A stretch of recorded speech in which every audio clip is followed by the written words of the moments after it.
If you're experiencing issues with Apex Legends being stuck on update 2026, follow these steps to resolve the problem. This guide will help you troubleshoot and fix the update issue effectively. Step 1. Restart your console or PC.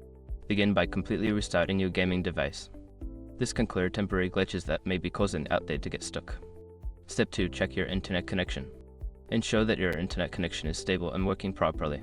You can do this by running a speed test or trying to access other online services to confirm connectivity. Step 3. Clear cache.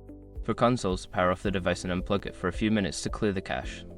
For PC, you can clear the cache by navigating to the game installation folder and deleting temporary files. Step 4. Verify game files.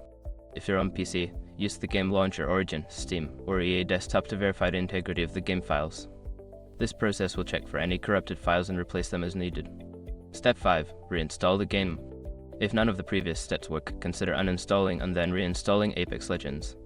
This will ensure you have a fresh installation and may resolve any persistent issues with the update. By following these steps, you should be able to resolve the update issue with Apex Legends. If problems persist, consider reaching out to EA support for further assistance.